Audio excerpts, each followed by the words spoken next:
me, there was nothing quite so sweet as holding in my arms our newborn baby. To know this was our child, ours to love and care for.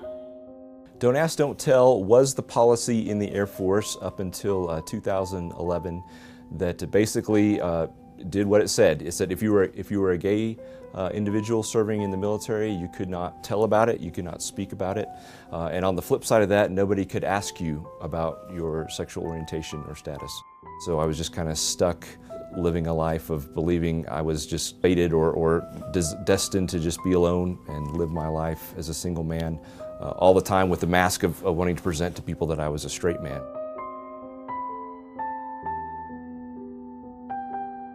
There's still a stigma in our society to being part of the LGBTQ community. There are still people who don't fully accept who we are, and it really wears on you. And so some of the struggles can just be,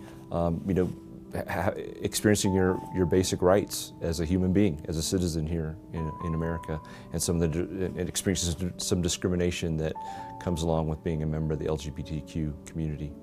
Being gay and lesbian or whatever, homosexual, is wrong. You know you wasn't born that way. You know damn good and well you made that choice. In the beginning, it was Adam and Eve and not Adam and Steve. It is not now, and it will never be okay to be gay. Anyone who is not heterosexual should die, correct? Absolutely, of course.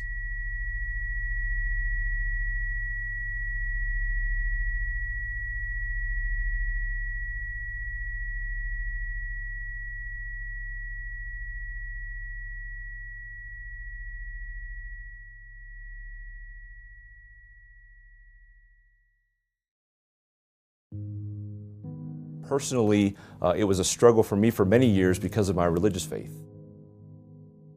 Struggling with that, trying to make sense of that, living a life wanting people to think that I was straight because I believed that being gay was wrong and sinful and wouldn't be acceptable to my church or my denomination or the Air Force at the time.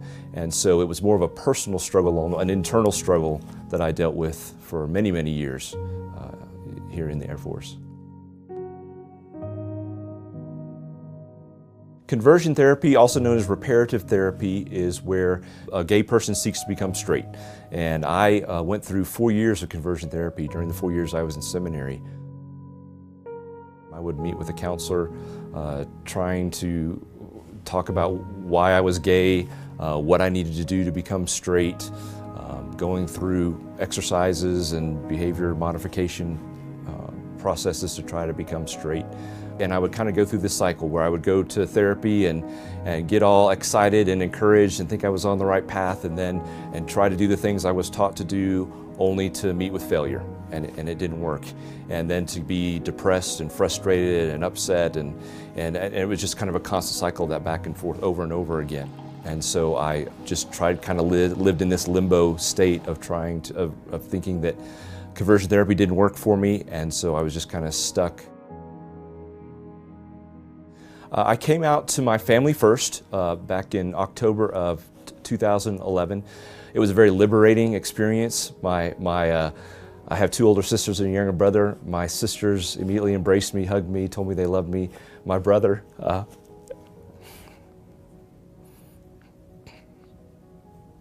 sorry,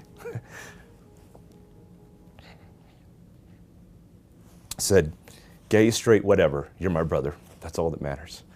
And it was the first step in a very liberating process. Looking back, I can see how much energy it took to be closeted, to not give any hints to anybody that I was gay or different from anybody else, that I was not straight, and it really took a lot of time and effort and energy. So a few months later, I came out to my parents. Again, same reaction, very supportive. It hasn't changed our relationship in any way, shape, or form. I encourage people who are struggling with that, particularly those who've grown up in a tradition that may not be accepting, to seek out those people of their faith who are accepting of the LGBT community and talk to them about how they got there and say, hey, we're in this together, you're not alone, and we're all working together to make the world a better place for those who come behind us.